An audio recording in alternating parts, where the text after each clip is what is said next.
ramai surprise sebenarnya. Didatangi dengan satu mak dengan dua anak. Mak umur dalam 50-an, anak 19 tahun dan yang kecil tu yang kita satu tu 13 tahun. Mak dia cakap, tolong saya dan dua orang anak saya ni ada kanser payudara. Suspek ni 3 orang sekali kena. Dia rasa kesian sangat. Macam tak ada life. Aku akan mati. Mak aku dan adik aku akan mati. Kita nak beritahu pada orang ramai pentingnya kesan awal sebelum terlewat. Jangan datang pada doktor pada peringkat yang lewat. Tak ada apa yang kami boleh bantu kadang-kadang tu kan. Ambil tahu sayang diri sendiri. Saya ni setuju. Kan? Saya setuju.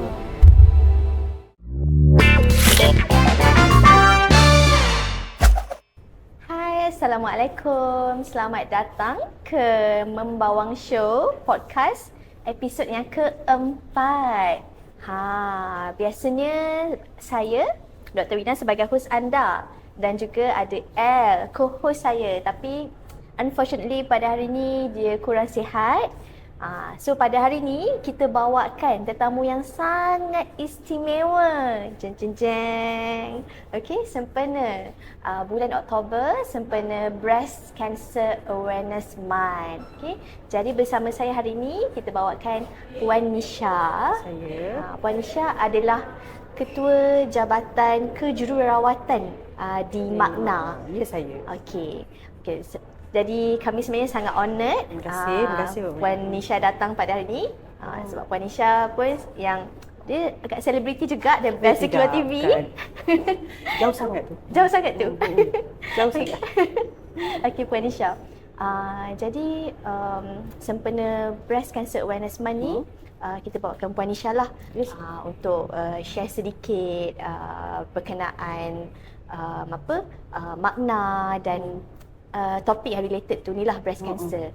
Okey, jadi Puan Nisha boleh tak cerita sebelum kita mulakan lebih lanjut, mungkin Puan Nisha boleh cerita sedikit mengenai background Puan Nisha.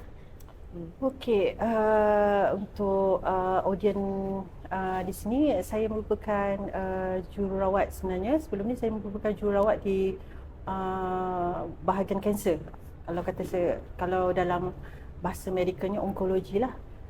Saya bekerja sekarang ni dah lebih daripada 20 tahun lah dalam bidang perawatan di onkologi lah. Apa tu? Lama kan? So saya menyertai makna ni ada banyak-banyak sebab sebenarnya. So jiwa saya adalah lebih kepada program community berkenaan dengan kanser. Sebab saya rasa kebelakangan ni pun banyak kes-kes yang orang kata kanser ni semakin meningkat kan. Puan Nisha, Puan Nisha tadi bagi tahu Puan Nisha dah 20 tahun dalam kanser ni sebab saya punya adik dia doktor juga. Dan dia punya cita-cita dia nak jadi onkologis. Tapi parents saya tak bagi. Dia kata sebab saya rasa Puan Nisha mesti faham lah. Faham. Sebab apa? Sebab dalam kanser ni ialah kita tahulah kan dia punya prognosis dia kan. Ya, saya. Dia akan macam mana. So yalah biasanya nanti takut dia nanti akan rasa sedih ke. Saya rasa benda ni bukan perkara barulah. Bukan untuk doktor sahaja, malah orang kata jururawat pun sama. Satu tim. Mak bapak selalunya tak memberi kebenaran lah untuk bekerja di ward onkologi. Sebab ialah mitos banyak kan berkenaan dengan kemoterapi, radioterapi. So banyaklah. Dia orang lebih rela kalau katakan anak mereka bekerja di bahagian emergency department, OT. Tapi juga onkologi ni sangat kurang. Tapi pada saya lately ni kebanyakannya banyak dah dekat kolej-kolej kejururawatan yang menawarkan post basic in onkologi. Maknanya selain daripada bidan, post basic onkologi ni menjadi salah satu daripada orang kata yang diperlukan. Yang diperlukan. Banyak jugalah yang orang kata yang menghantar jururawat untuk post basic onkologi. Bukan setakat KKM saja yang buka, ada juga swasta yang mula menawarkan post basic onkologi.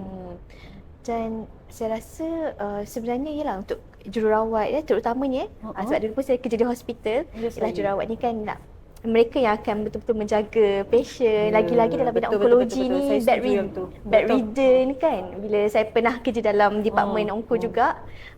Jadi Yelah, pada saya itu adalah kerja yang sangat mulia. Ya. Benda tu memerlukan kesabaran yang tinggi. Ya, betul. Tak semua orang boleh jadi jururawat Betul, kan? saya setuju. Tak semua orang boleh jadi doktor. Saya betul setuju. Kan? Dan pada saya lah, bila doktor ni memang memerlukan jururawat. Ya, betul. Kita tak boleh survive kalau tak ada jururawat. Saya pun tak boleh survive kalau tak ada doktor. Betul tak? Okay, alright. Okay, so Puan Nisha, makna ni dia stand for Majlis Cancer Nasional. Majlis Kanser Nasional.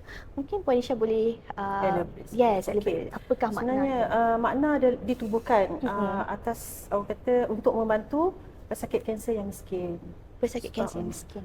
Okey, secara ringkasnya macam ni. Pesakit kanser yang miskin ni kalau dia nak pergi ke hospital sangat susah sebabkan oleh financial problem ataupun masalah tapi kebanyakannya semua financial punya problem lah. Macam contoh kalau saya pergi buat rawatan, macam mana kos saya ulang-alik ke hospital, macam mana pula kos dengan rawatan, semua tu orang kata financial punya problem yang akan orang kata akan jadi burden pada dia orang. So makna dia, tujuan dia adalah untuk mengurangkan rasa burden tu supaya boleh buat rawatan dengan lebih baik. Lagi satu, kita nak beritahu rawatan kanser yang ada di Malaysia ni adalah yang terbaik. Yang terbaik. So banyak dengar tu, rawatan kanser di Malaysia ada rawatan yang terbaik.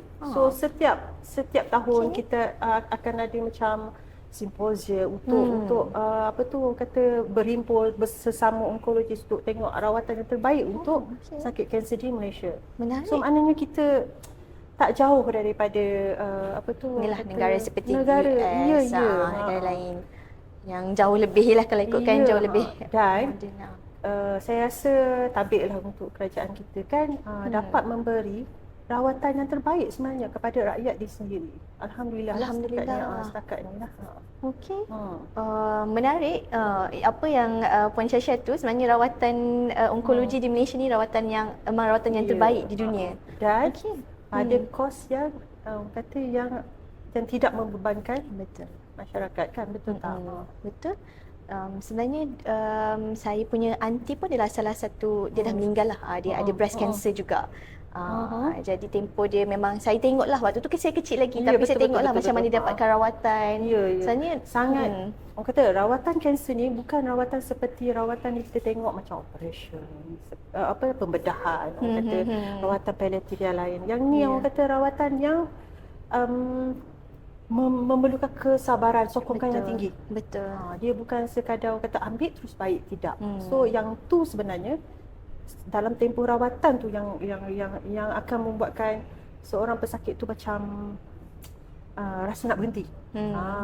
So tu saya kata dia rawatan yang sangat support system. Ya, memerlukan support system yang tinggi. Betul. Saya rasa daripada situlah sebenarnya ialah objektif makna kan, untuk memberikan support system. Sebenarnya saya adalah baca website makna and saya tengoklah apa je ditubuhkan oleh dia punya owner dia adalah seorang lelaki kan. Ditubuhkan oleh Datuk Muhammad Farid Arifin atas rasa kata kesedaran dia selepas anak dia mendapat kanser dan dirawat di UK. Tapi masa tu Datuk masih lagi berada dalam kabinet, orang kata dalam kerajaan. So orang kata bolehlah dihantar keluar negeri.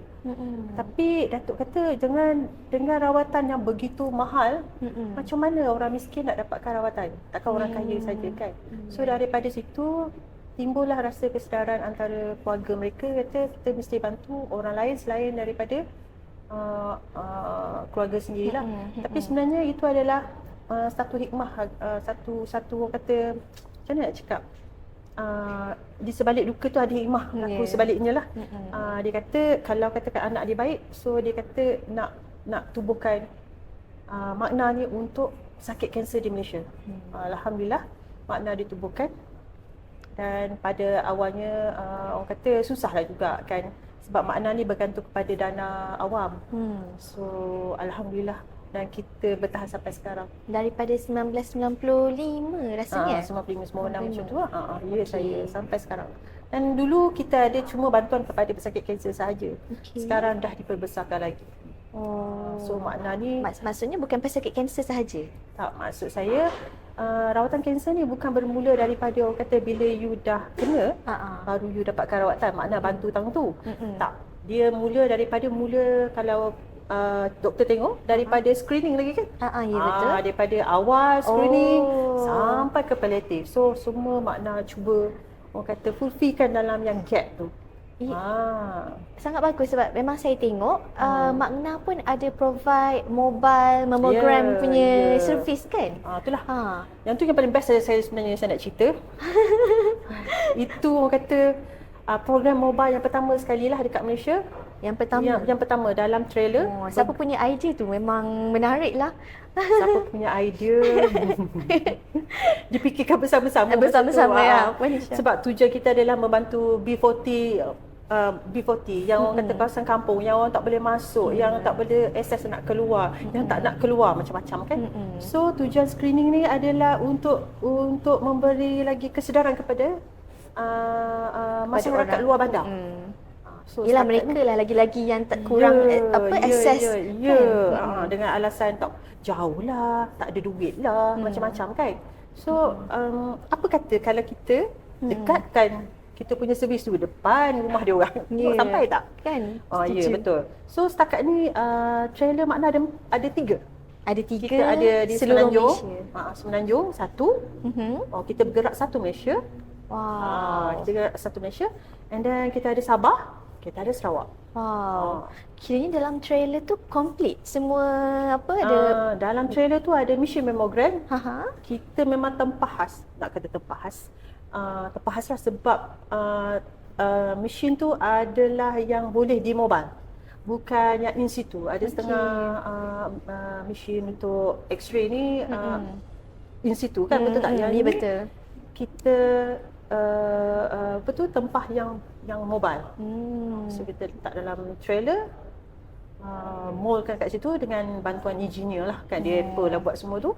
Lepas tu dalam tu ada pemeriksaan klinikal payudara juga sebelum nak buat mammogram kan. Lepas tu ada macam-macam lah. Ada ultrasound juga ke?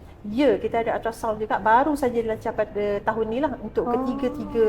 Alhamdulillah. Tiga-tiga kita punya trailer. Wow. Sebab kita nak tutup, orang kata nak membantu kerajaan. Sebab kalau nak buat kalau lepas buat mammogram, nak buat scan, nak buat ultrasound ni, nak pergi ke mana-mana hospital, nak tunggu tarikh appointment ni. So ada yang fed up lah kan. So Puan Isha, dulu pun saya kerja doktor, kita kena dapatkan tarikh. Memang ingat lah. So nak buat tu bukan senang kan, doktor faham kan? Bukan senang kan. So kita ada provide semua tu lah. Ni impact, saya percaya impact inisiatif ni sebenarnya impact yang sangat signifikan sebenarnya. Cuma sekarang kita nak war-warkan lagi benda ni. Kan? Betul. Okay, so baik Puan Isha. Okeylah, saya nak tanya macam ini bulan 10 sempena breast cancer kan.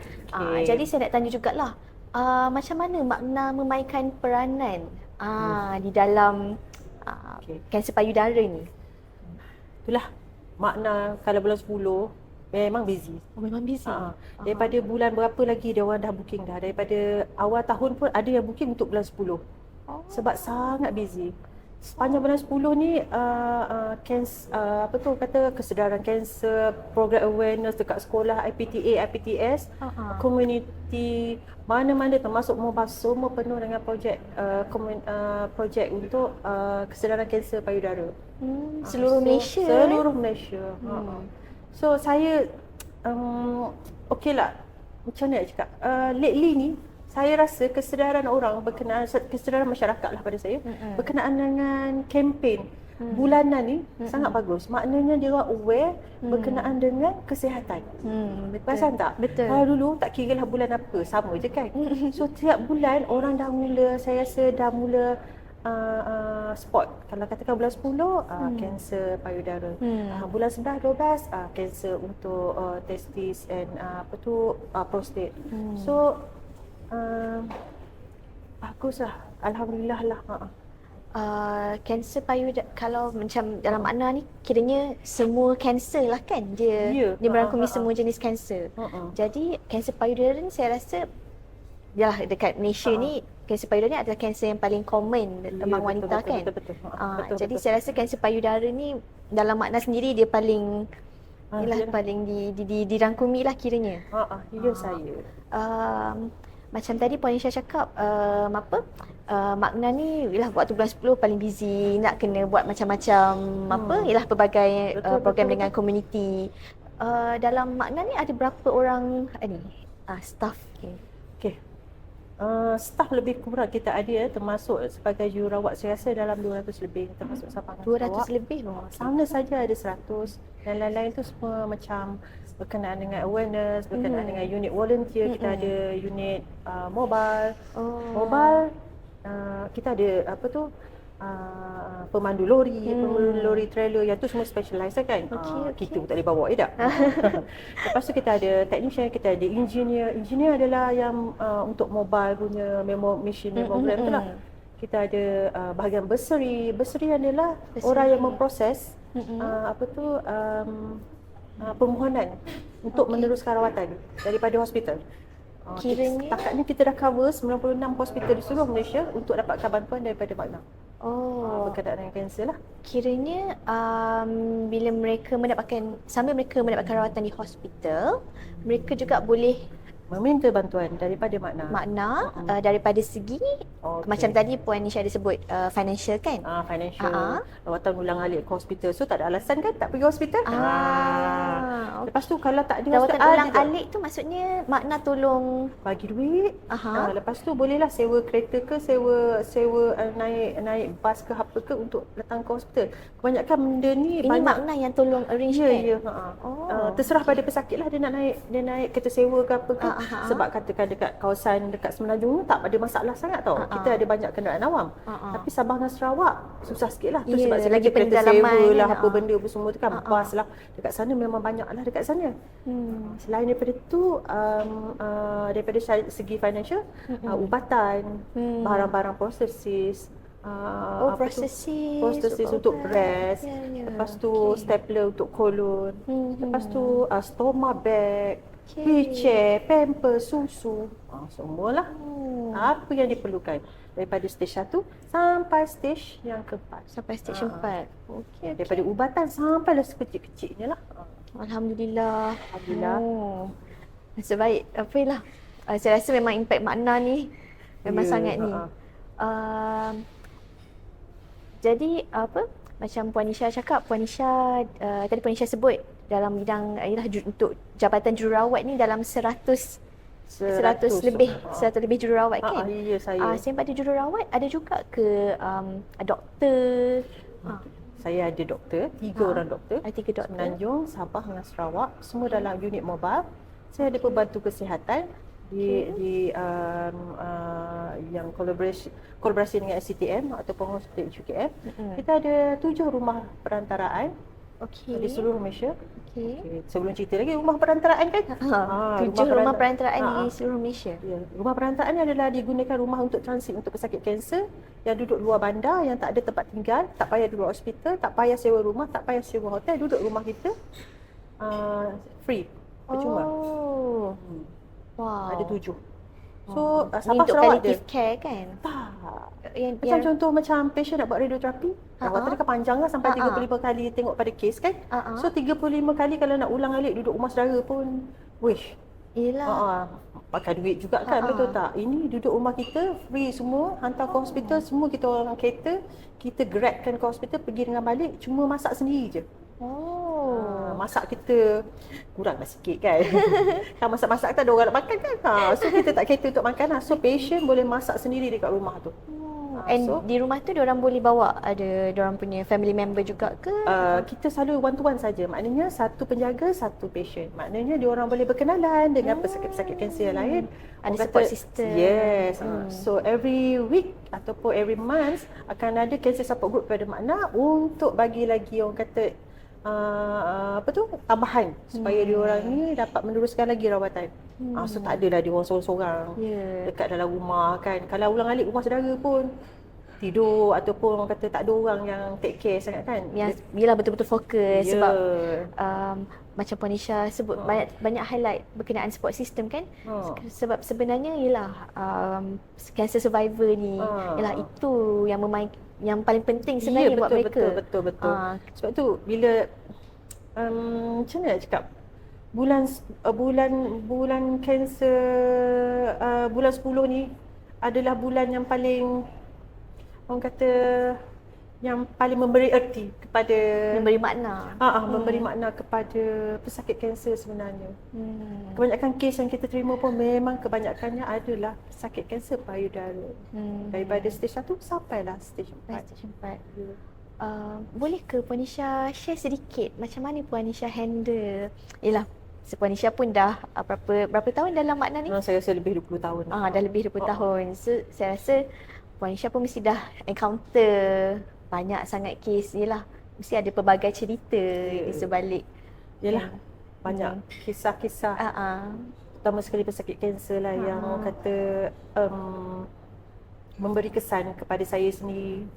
Dan juga jadi orang kata jadi apa, selalu kita kan kena tengok contoh dulu baru percaya kan. Kadang yang cerita orang tak pernah nampak ataupun mungkin mengalaminya tapi banyak persepsi yang lain. Okay. Bila saya bekerja, saya mula jatuh cinta dengan onkologi ni sebabkan oleh pesakit kanser ni, sebabkan oleh orang kata kes-kes yang beginilah. Kes-kes yang orang kata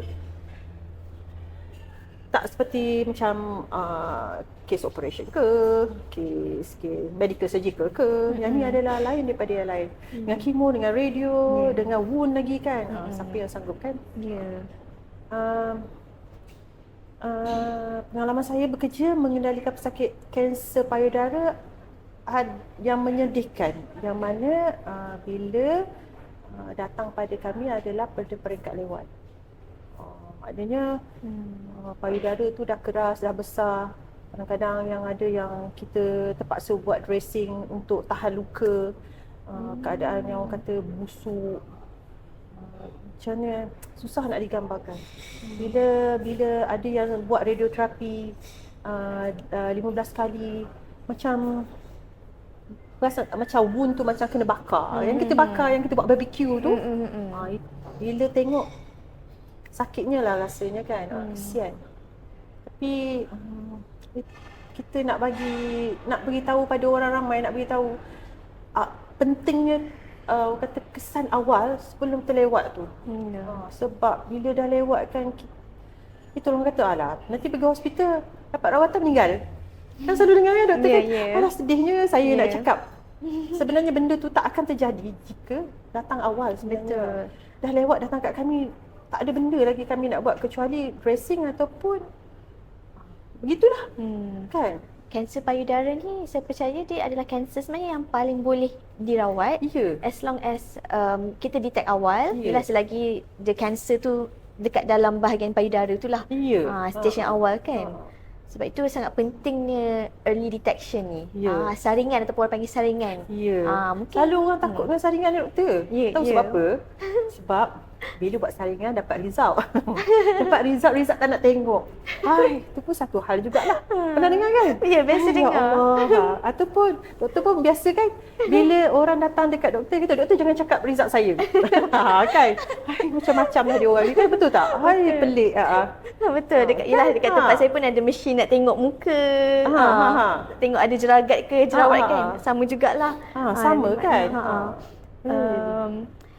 Tapi macam tadi saringan, saya rasa makna mesti memainkan peranan yang amat penting lah untuk saringan awal. Mungkin Puan Nisha boleh cerita sikit apa kepentingan saringan awal ni, and mungkin saya rasa ramai orang yang tak ada ramai orang juga yang memang tak ada awareness apa kepentingan saringan awal ni, and mungkin diorang sendiri pun tak tahu macam mana bila nak buat saringan awal ni. Sebenarnya KKM ataupun kita sebut je lah KKM banyak memainkan peranan penting sebenarnya. Dia orang ni ada beritahu berkenaan dengan macam mana nak buat pemeriksaan sendiri payudara. Makna sendiri dah masuk sekolah-sekolah untuk pemeriksaan sendiri payudara. Saya rasa lagi satu yang saya boleh suggest lah. Dalam pendidikan sains, saya pula jadi cikgu kan. So cikgu kena ajar macam mana buat pemeriksaan klinikal payudara sendiri pada setiap bulan pada mereka yang berumur 13 tahun ke atas. Ini cadangan je lah kan. Selain daripada KKM sendiri yang orang kata memainkan peranan kan. Ada NGO lain lah. So Setuju. yang mana yang 13 tahun tu mula ajar. Ini kan dulu kan ada berkenaan dengan pendidikan seks kan.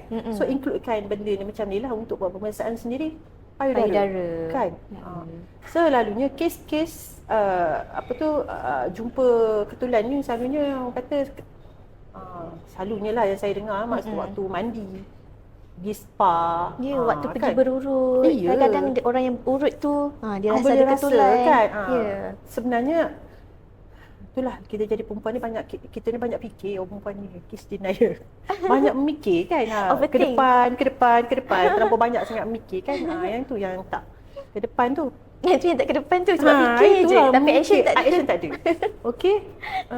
Lepas tu pada yang umur 40 tahun dan ke atas mulalah start buat pemeriksaan mammogram. Orang kata rajin-rajin lah pergi tengok. Kata kalau tak nak mahal tunggu bulan 10. Bulan 10 ada harga. Kalau kena tengok bulan 10 kan banyak sangat kan. Orang kata screening kat sini berapa harga dia dengan mammogram, dengan consultation. So ambil peluang masa hari itulah. Ni bulan 10 ada berapa hari lagi bulan 10 ni boleh ambil peluang. Saya rasa banyak kan keluar kan dekat mana-mana hospital yang menawarkan. Menarik. Jangan pergi hari biasa mahal. Biasanya berapa tu Puan Nisha harga untuk sekali dengan consultation? Saya kata kalau musim kempen ni 250 lah dan ke atas. Tapi kalau sebenarnya saya rasa dah 500 ke atas. 500 ke atas. Kalau makna kita kalau corporate kita tak bagi free lah. Kita charge. Makna yang paling murah lah 180 termasuk consultation. Tapi makna orang kata kena booking. Kita kan laku sangat. So memang paling penuh petang bulan 10 bulan 10 tak usah datang lah memang. Memang dah penuh dah. Penuh dah. Tapi bulan-bulan lain memang boleh datang je lah kan. Kalau sebab kita ni bergerak, so kena tengok kat mana kita ada, so boleh booking dah. Yelah yang mobile mammogram tu kan. So makcik-makcik yang ada dekat luar daripada Kuala Lumpur, tak payah susah-susah datang Kuala Lumpur, tengok makna berada dekat mana. So boleh calling-calling lah. Jadi semua tu boleh tengok through website Makna? Ya. So kalau katakan Makna dah sampai di tempat, makcik-makcik semua kan jangan orang kata tak ambil peluang kan. Dah ada depan rumah dah trailer tu kan. Kiranya nanti dia datang akan macam memang wawarkan lah satu taman tu. Boleh dia akan wawarkan. Macam masuk nama. Masuk nama. Selalunya dia orang ni banyak fikir kan. Menarik ya. Jadi nanti bila datang contohnya dekat satu taman tu, nanti dia akan park dekat certain area dan dalam tu masuk je dalam trailer tu lah kan. Saya rasa result pun dalam masa 1 jam je. Ada doktor yang tunggu kat situ, dia akan beritahu result. Kalau normal lah. Kalau abnormal kita akan buat ultrasound situ juga. Okey, ni amat menarik. Memang amat memudahkan sebenarnya. Biasanya kalau dalam sehari tu boleh kata berapa? Dalam satu hari alhamdulillah kita boleh kata untuk 50 orang. 50 orang. Selalu dia orang tak park satu hari lah. Dia akan park dalam 4 hari. So 200 orang. 4 hari dalam satu taman tu. Okey. Selalunya orang kata 50 orang tu kalau tak ada keberanian tak sampai. So kena cari, kita selalunya buat event mesti ada dengan JKKK ataupun Persatuan Makcik-Makcik ke Persatuan Zumba ke, apa saja berkaitan dengan wanita, mesti dia orang ada. Dia orang mesti ada, dia orang punya apa? Ialah community. Setakat kita park situ saja, tak ada. Nanti dia orang ingat kita buat tangki air. Macam-macam dia orang ni kan. Sungguh. Saya rasa benda ni kita harus wawarkan lagi sebab apa yang Makna buat ni sebenarnya adalah benda yang sangat bagus, inisiatif yang sangat bagus, memudahkan semua wanita. Dan sebenarnya kanser payudara ni kan bukan wanita sahaja, lelaki pun yang mendapat kanser payudara. Betul. Selalu denial kan. Itulah. So ini saya ceritalah satu cerita yang best lah. Okey. Okay, yang ni mesti ramai orang nak tahu kan. Sebenarnya orang lelaki ni susah nak datang nak datang untuk cek payudara. Pelik kan? Ada ke? Ada ke payudara? Itulah kan saya cerita Ada ke lebih-lebih lelaki ada ke payudara? Kan ada ke katakan. Okey. Sebab kan bila kita buka untuk pemeriksaan mamogram, kita akan galakkan pasangan untuk buat clinical breast exam. Sambil-sambil nunggu nganga tu kan. So encourage dia untuk buat pemeriksaan clinical payudara. So orang yang check jangan risau, kita ada jururawat lelaki. Tak bagilah jawab perempuan kan. Jururawat lelaki. So ada satu kes saya pergi, tak salah saya dekat Melaka saya rasa. Bila kita check, bila dia buka baju tu memang kita dah nampak lah dia punya, orang kata ada sudah ada tanda. Iaitu keturunan ke? Tak, dia macam ada macam cecair. Oh, daripada dia punya terdedak. puting. Yang apa tu, luka yang terdedak. Tapi orang kata dalam keadaan yang suspicious lah. Bukan orang kata luka ni lah, ataupun kurap ke apa ke. So kita kenal kurap dengan tak kurap kan. So bila kita check memang ada ketulan. So alhamdulillah masa tu kita bekerjasama dengan KKM, kita refer terus dengan klinik kesihatan yang kita collaborate tu lah. So kes refer kepada mereka lah. So dalam banyak-banyak yang kita itu buat, kebetulan sebab dia datang dengan sebenarnya pasangan dia yang nak check kan. Kita tanya dia masa tu, saya masih lagi bertugas orang kata dekat mobile, dekat unit tu. Saya tanya sakit tak? Dia kata tak sakit, tu sebab dia buat tak tahu je. Itu tanda-tanda kanser memang biasanya tidak sakit. Ada awalnya memang tak sakit. Boleh saya tahu Puan Syah, kalau macam untuk lelaki ni lah, yang saya tahu lelaki ni dia punya risiko dia lebih kurang lah, lebih rendah lah compare to wanita. Betul. Tapi dia punya risk factor tu pun sama seperti wanita juga ke? Ya macam ni lah, pemakanan. Kita nak cakap secara secara spesifiknya, kanser ni tidak boleh kita katakan satu faktor saja. Tapi faktor-faktor yang doktor sebut tadi, pemakanan, gaya hidup, rokok, semua tu semua penyumbang kepada kanser. Tak kisahlah kanser apa, termasuk kanser payudara, termasuk lelaki. Kita tak boleh cakap orang kata sebab-sebab faktor yang ni adalah spesifik untuk lelaki. Tak, saya rasa yang tu saya tak setujulah. Kan, betul tak? Sama juga kalau wanita, kenapa dia dapat kanser lung ataupun paru-paru padahalnya dia tak merokok, betul tak? Ya, betul. Mesti ada faktor-faktor lain yang menyumbang kepada dia mendapat kanser paru-paru, betul tak? Betul. Sama juga dengan lelaki sebenarnya. Jadi bukan sahaja wanita, lelaki pun harus ambil cakna kanser payudara ni kan. Ya, saya dah ada kes pun yang tadi Puan Isha share tadi.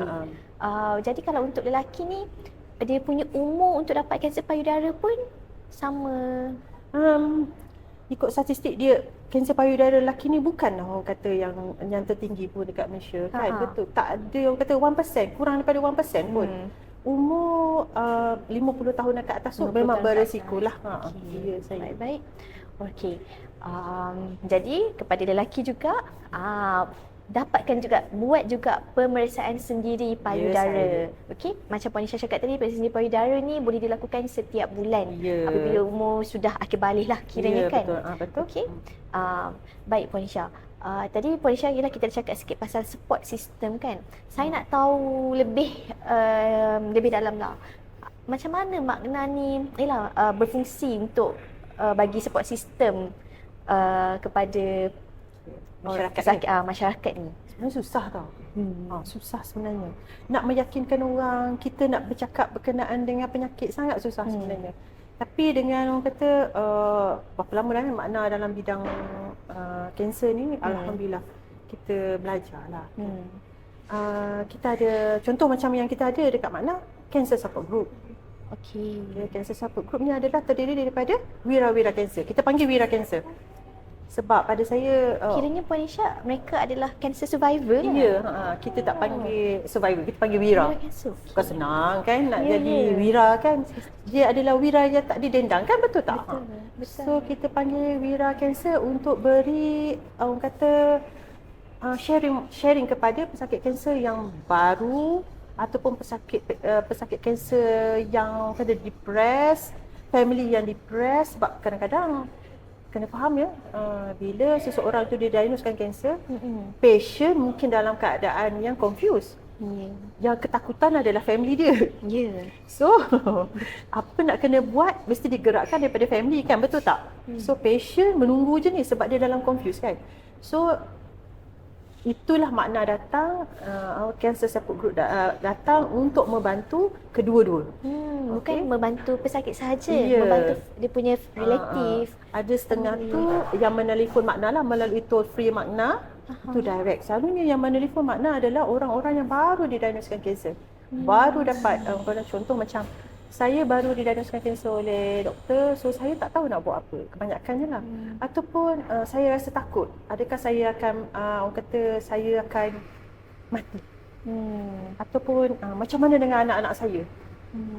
So banyak bendanya akan orang kata dikupur dan diterus sekali kepada makna kan, betul tak? Terus sekali pada dibuang kepada kami. Bukan dibuang. Macam mana diberi kepada kami supaya Minta maaf Puan Syah. Adakah doktor di hospital pun mereka biasanya akan advise pesakit ni untuk call makna? Kadang bukan doktor tidak menerangkan.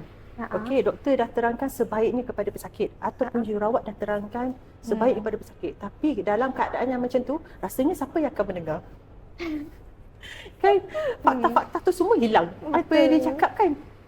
Pada saya keadaan yang seketika itu adalah tidak memungkinkan dia orang mendengar apa yang doktor beritahu. Mereka dalam situasi di mana mereka tidak bersedia untuk menghadam. Apa lagi mengatakan yang lepas ni kena kemo, lepas ni kena operation. Lagilah apa benda tu. Radioterapi apa benda tu. So benda tu keadaan yang menakutkan.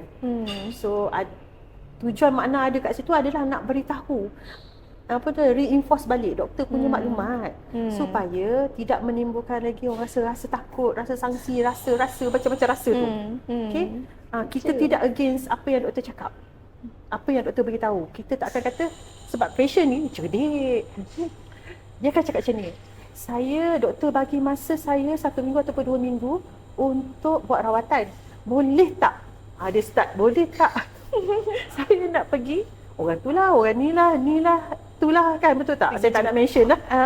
So, lagi satu yang mana yang lebih advance lagi daripada makcik-makcik ni, dia akan Google dulu. So, Mr. Google tu akan jadi doktor dia lah. So, peranan makna adalah membetulkan semula apa yang orang kata yang dia baca ataupun yang diberitahu oleh rakan-rakan. Bila kita ni sakit, percaya tak?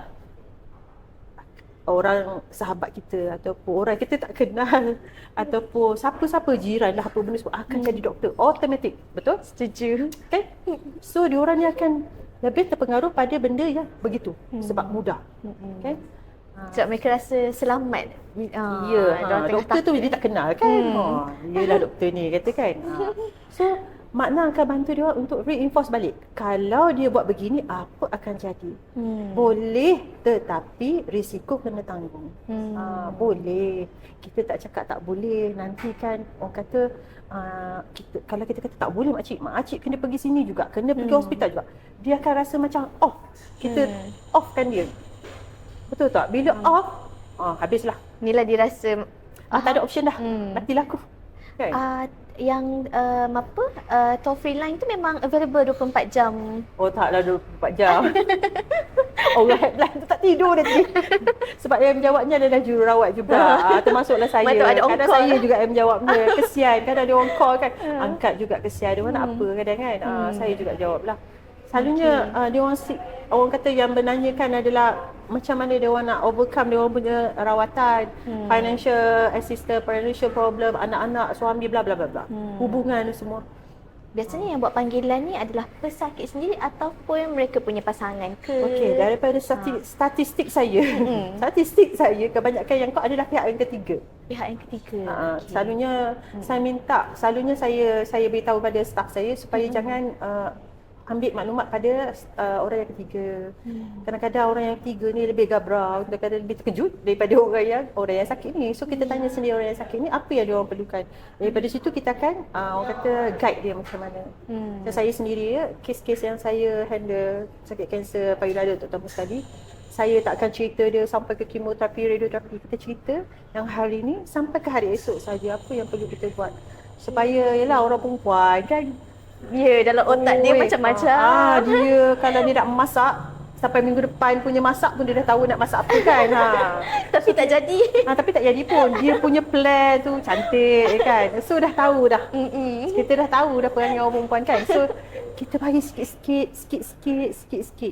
Sebabnya daripada sikit-sikit tu akan masuklah diet lah.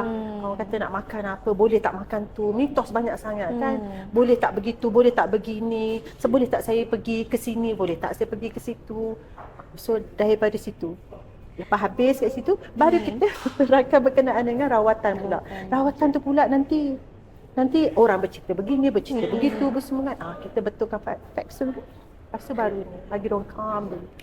Sangat bagus. Saya sangat setuju dengan macam mana Puan Nisha dan tim Makna ialah mengambil langkah pendekatan ni. Tackle benda ni one by one kan. Sebab macam tadi Puan Nisha sebut diet. Even though diet pun, sebab saya pernah sebenarnya saya pernah temu ramah salah seorang cancer survivor. Jadi bila dia tahu dia punya diagnosis tu, dia terus Google apa diet kan. Ya, betul. So end up dia punya diet tu dia hanya makan makanan salmon. Betul. Sahaja. Dia takut nak makan benda lain sampai dia hilang berat badan yang amat banyak. Ya. Itu maknanya tak berapa baguslah untuk dia buat rawatan. Okey, kita tak nak dia orang kata macam mana, bila dah sakit, kita dia memang gitulah. Bila dah sakit baru start you diet kan. Kalau pesakit kanser sinonim. Kalau start you diagnose kanser, start dia orang Google apa boleh, apa tak boleh. Sebenarnya itu adalah bukan tak boleh, cumanya dia akan beri orang kata dia akan beri ada impact lain yang kurang sihat. Ya, kalau you nak teruskan rawatan, macam contoh kita nak buat rawatan, nak buat operation, nak buat pembedahan sekalipun. Kita tak nak weight you loss kan, betul tak? Kita tak nak orang kata memudaratkan you. Kita nak selepas you operation tu dia boleh cover you balik dengan protein-protein ataupun dengan apa saja zat yang you ada kan, betul tak? You start diet macam mana nak baik kan. Yalah, orang dah dalam ketakutan. Ya, betul, saya faham. Betul. Dari situlah kita akan beritahu apa yang makcik boleh, apa yang boleh, apa yang tak boleh, apa semua. Yalah, mungkin lepas ni Makna kena hire chef pula. Mungkin boleh buat servis diet untuk saya rasa tak perlu kot. Orang Makna semua tak kerti masak lagi. Saya rasa dia orang semua makan apa yang ada je. Betul, tak ada je. Alright. Okay Puan Nisha, jadi kita nak ambil break sekejap 5 minit. Okay, nanti kita akan sambung seterusnya. Okay. Terima kasih. Alright. Puan Nisha, saya nak minta Puan Nisha mungkin boleh share sedikit lah ataupun nak banyak-banyak pun tak apa, nasihat untuk wanita dan lelaki juga ya, berkenaan ni lah saringan untuk kanser payudara lah terutamanya. Okey, untuk saya mulakan dengan wanita dululah. Yang mana adik-adik dululah ya, adik-adik yang berumur yang mana akhir balik yang telah pun datang haid. Okey, saya menyerulah supaya melakukan pemeriksaan sendiri payudara pada setiap bulan. Saya rasa yang tu banyak dah info berkenaan dengan bagaimana nak melakukan pemeriksaan sendiri payudara dan bila nak buat. Di website Makna pun ada info tu juga ke? Saya rasa ada kot. Setiap you boleh Google banyak sangat berkenaan dengan pemeriksaan payudara ni. Dia sebenarnya nak kata teknik tu ada setengah orang susah lah teknik ni nak buat macam tu macam ni. Itu semua alasan lah sebenarnya. Senang je kan. Buatlah macam mana sekalipun tapi dengan menggunakan jari. Tak kisah macam mana teknik sekalipun. Sebab ada setengah, ya memang kalau ikutkan nursing, jurawat, dia akan ajak ikut teknik. Tapi bila dah masuk bilik air tu, tak payah ikut teknik, dah hilang dia teknik dia kan. Betul tak? Untuk adik-adik tu usahlah fikir sangat pasal teknik tu. Just rasa body sendiri, badan sendiri. Kes kita lebih mengetahui badan kita kan. Ada kakak-kakak, tadi adik-adik dia kakak-kakak. Orang kata regular datangnya haid setiap bulan apa semua pun sama, buatlah pemeriksaan sendiri payudara. Okey, tak kisah pada saya nak lakukan teknik macam mana pun. Okey, untuk makcik-makcik yang 40 tahun ke atas sama seperti saya kan. Makcik-makcik lah ni.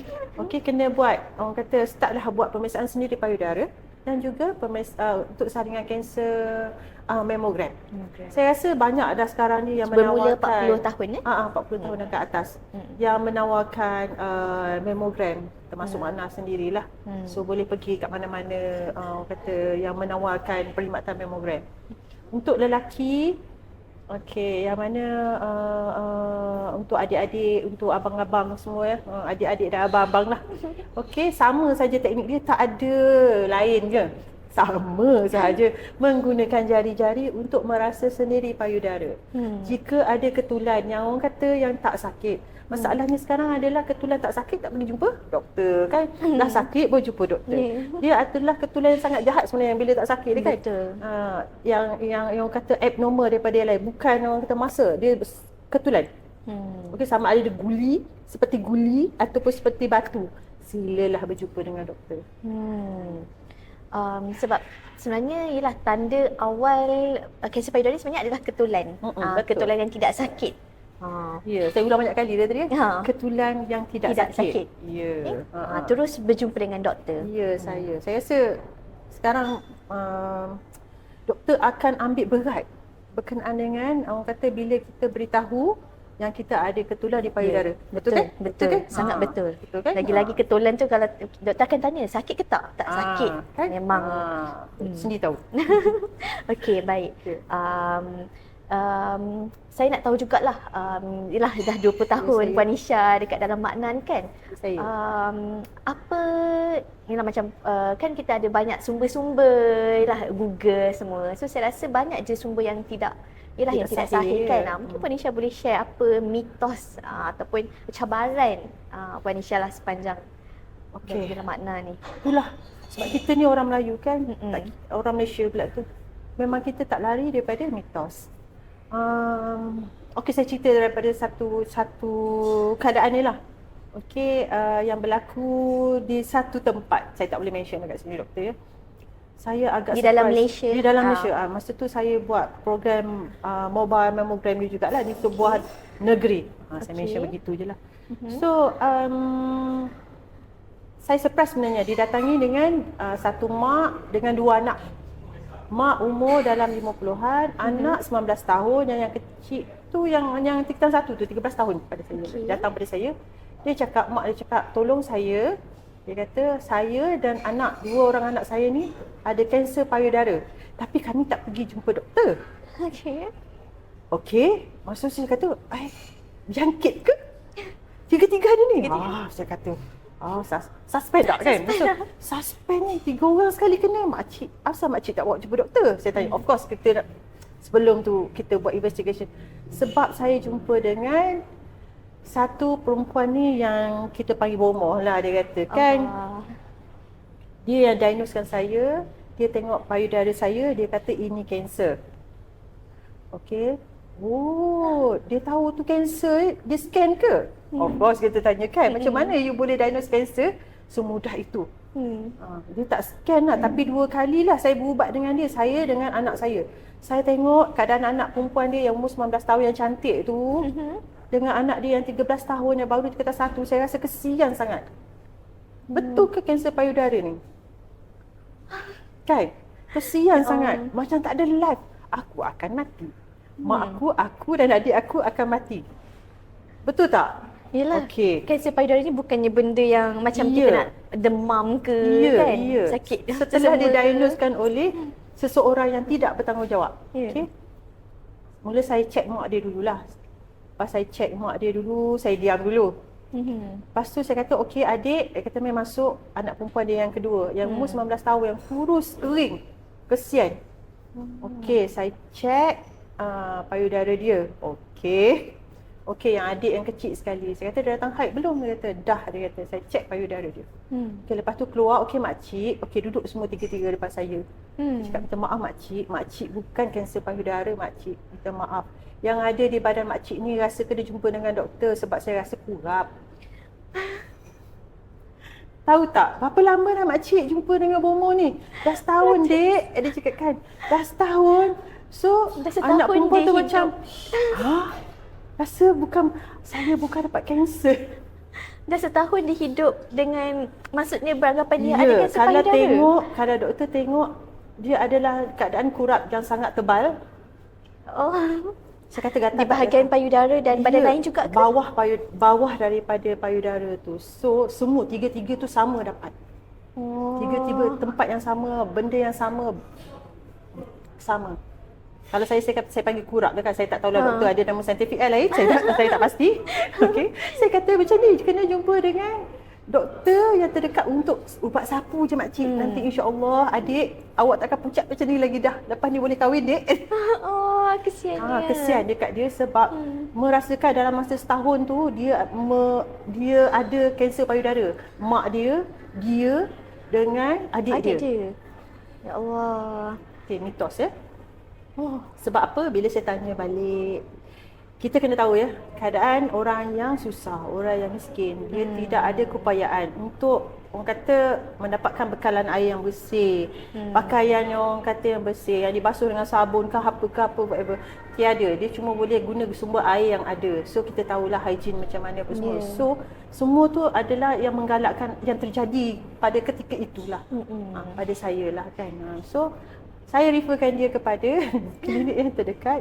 Alhamdulillah. Kurap sahaja. Ya, saya. Alhamdulillah. Setahun ya. Ya Allah, kesiannya. Setahun sebelum jumpa dengan saya lah.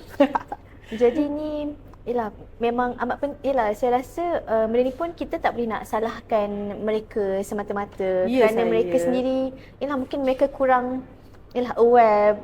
And kebetulan pula mereka pergi berjumpa bukan dengan orang yang bertauliah, berjumpa dengan bomoh. Ya.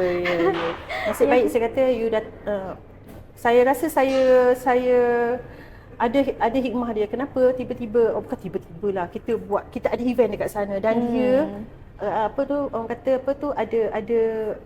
ada tergerak hati nak jumpa dengan kami kan, untuk periksa payudara dia sama ada betul ke tak nak. Itu pun setahun juga tu Ya, selepas tahun. Selepas setahun. Tapi itulah banyak mitos yang berlegar kan berkenaan dengan kanser payudara ni. Ya, bila you pakai bra yang ada bra wire, yang ada wire, ataupun deodorant ataupun you cukur ketiak lah. Lepas tu apa lagi? Perfume yang berkaitan apa saja. Saya rasa benda tu tak betul lah. Tak ada study pun sebenarnya. Tiada evidence dan tiada study berkenaan perkara itu.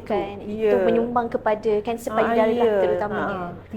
Tidak sama sekali. Saya beritahu lagi sekali, tidak sama sekali.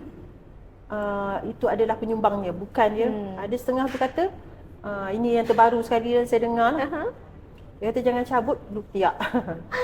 Nanti dapat kanser payudara. Ada yang terbaru saya kata, saya tak pernah dengar lagi. Saya kata gitu gayanya. Susahlah orang lelaki kan. Habislah. Itu pun jadi orang kata. Itu pun boleh jadi ni ya. Bila kita buat ceramah kan, dia orang ni ada macam-macam persoalan berkenaan dengan kanser payudara, mitos. So itu yang terbaru sekali yang saya dengar lah, yang saya rasa kata saya tak tahu pula yang ni apa penyebab lah kan. Kecuali awak luka kat bawah tu mungkin lah, tapi saya rasa jauh lagi lah yang boleh menyebabkan kanser kan. Ya, jauh sangat lagi. Yelah, tapi betul lah sebenarnya, yelah mungkin pada kita dalam bidang ni, yelah mungkin kita fikir yelah sebenarnya orang ramai dah tahu berkenaan kanser payudara ni, macam benda yang yelah sangat general, common kan. Tapi sebenarnya level of awareness sebenarnya sangat rendah sebenarnya. Ya, betul. Kan sampai orang boleh come out dengan inilah jangan cabut soalan. Benda-benda Macam-macam dia orang ni kan. Itulah. Tapi saya tak salahkan mereka sebenarnya. Kita ni ada yang setengahnya mencari dalam Mr. Google, ada yang kata yang orang kata mendengar daripada makcik-makcik, pakcik-pakcik, orang tua-tua tu macam-macam. So dia orang mix kan. soalan-soalan kan. So begitulah. Dengan bomohnya lagi kan. Ya betul. Yalah, tapi sekarang ni bukan sahaja kanser payudara. Mitos-mitos kesihatan lain pun. Ya, betul, penyakit kencing manis lah. Ya betul. Yalah, terlampau. Dah merepek lah Ya, sebenarnya. merepek. Ya betul. Jadi yalah, sebenarnya amat penting sebenarnya. Yalah, KKM, makna sendiri kan. So kita pun kalau boleh kita nak yalah, kita pihak komuniti ni lah, kita pun nak tahu macam mana kita boleh menyumbang kepada makna supaya yalah, apa yang makna lakukan ni dia dapat reach lebih ramai dan dapat bagi impact yang lebih signifikan. Okey. Sebenarnya saya sebenarnya sepatutnya berterima kasih kepada orang ramai mana yang menyumbang kepada makna. Itu yang pertama sekali. Diorang secara tidak langsung sebenarnya membantu. Kalau nak menyumbang tu macam mana cara untuk menyumbang? Kita ada banyak platform sebenarnya. Kita ada secara individu melalui potongan kad kredit, potongan gaji. Banyak lagi lah yang ada dekat kaunter-kaunter yang approach untuk makna apa semua, boleh menyumbang sebanyak RM38 sebulan. Okay, sebenarnya RM38 tu kalau dihitungkan dengan rawatan kanser, memang orang kata sikit kan, betul tak? Tapi sebenarnya memberi manfaat besar kepada pesakit kanser. Cukup ke 38? Betul tak? Cukup ke 38? Saya 38, doktor 38. InsyaAllah boleh bantu seberapa ramai pesakit kanser. Okay, yang tu yang utama sekali lah. Yang kedua, walaupun kita rasa macam kecil, sebenarnya besar peranan dia. Orang kata setiap sen tu sangat berharga untuk pesakit kanser. Lepas tu dia orang tanya, beli apa? Buat apa? Saya dah beritahu tadi pada awal tadi, kita sebenarnya daripada duit 38 tu, percaya tak? Pesakit kanser boleh pergi ke hospital, pesakit kanser boleh duduk di rumah perantaraan makna. Boleh dapat beli ubat kemoterapi yang mana yang berbayar. Yang berbayar tu maksud saya yang tidak di-cover oleh kerajaan, yang bukan anak luput lah, yang harga ribu-ribu tu kan. Yang tu boleh beli pampers sekecil-kecilnya sampai ke susu. Dengan RM35 sahaja. Ya. Kita boleh bantu sebenarnya. Okey, selain daripada tu, jadilah masyarakat orang kata yang berilmu, yang orang kata memberi ke arah kebaikan. Memang ada ke arah kebaikan, doktor. Saya akui, tapi sebelum kita sarankan mereka pergi ke tempat yang lain, elok kepada mereka yang lebih bertauliah. Jangan orang kata memberi kepada keburukan dulu. Pergi sini dulu, jangan pergi ke doktor dulu. Nanti tengok makcik sana dah meninggal dah. Jangan comparekan diri sendiri dengan orang yang lain. So jadilah masyarakat yang memberi kepada kebaikan kepada orang lain kan, betul tak? Yang bila kita beri kebaikan, selalunya kita mendapat banyak orang kata faedah, pahala kepada kita dan juga orang yang kita tolong. Betul tak? Dan kita tak tahu apa yang kita cakap tu sebenarnya. Ya, betul. Betul. Memberi kesan yang, walaupun mungkin kadang kita nak main-main je, niat kita nak main-main je. Betul. Sebenarnya orang betul. kan, Betul. kadang ramai orang tak sedar benda tu. Jadilah berhati-hatilah apabila kita kalau ada orang sekeliling. Betul. Jadi orang yang lebih peka dan lebih sensitif. Ya, betul. Betul, doktor. Betul. Alright. So Puan Isha lah, sebenarnya saya sangat tersentuh ialah Puan Isha sendiri ialah dah 20 tahun di dalam makna ni. Pada saya, apa yang Puan Isha lakukan ni sebenarnya satu benda yang sangat sangat mulia lah sebenarnya. Saya tak naklah perkataan mulia tu. tak sesuai untuk saya. Sebenarnya ini apa yang saya cari, doktor. Itu yang saya nak. Boleh tak Puan Isha share? Mesti ada, ialah apa yang menjadi dorongan ataupun ada kisah ke macam mana Puan Isha boleh sendiri join makna ni? Sebenarnya saya tak ada kisah yang spesifik sebenarnya berkenaan dengan siapa orang terdekat saya dapat kanser ke, tak ada. Tapi cumanya ialah indirectly masa saya bekerja dengan makna, saya baru berkahwin 4 tahun dan adik ipar saya meninggal sebabkan kanser, acute premyeloid leukemia.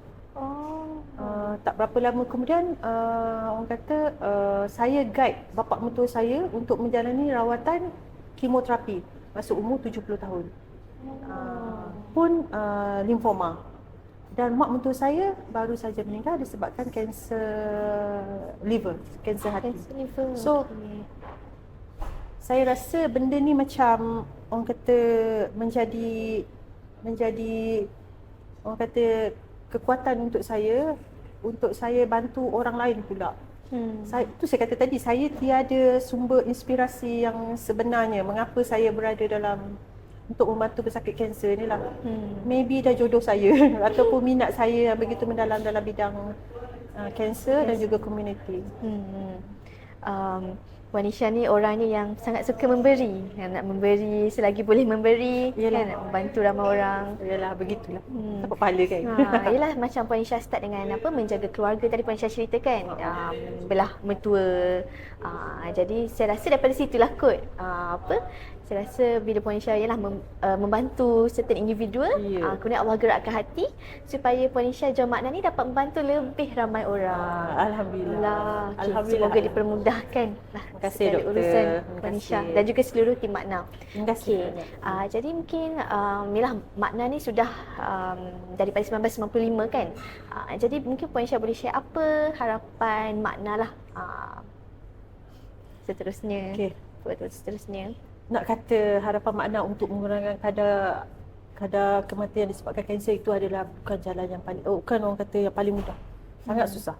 So kes-kes kanser akan meningkat dari tahun ke tahun disebabkan oleh banyak faktor. Virus contohnya. Kita tak tahu apa akan terjadi selepas pandemik kan, betul tak? Okey, kami daripada pihak Makna berharap kita akan bukan setakat orang kata di Malaysia saja, mungkin juga di luar negeri, perkhidmatan ni diperluaskan lagi. Macam mana kami buat, macam tu juga dekat negara-negara yang orang kata miskin dekat sana, ataupun negara yang dekat luar sana. Negara kaya jangan ceritalah kan, diorang banyak facilities, orang kata banyak sokongan, banyak apa semua. Tapi negara kecil macam kita Malaysia ni perlukan yang sebegini untuk membantu rakyat ataupun membantu masyarakat untuk dapat rawatan yang lebih baik, terutama sekali kanser. So itulah, saya berharap orang kata Makna tidak akan berhenti setakat pada hari ini. Saya jumpa dengan doktor, boleh tahu esok tak ada dah kan.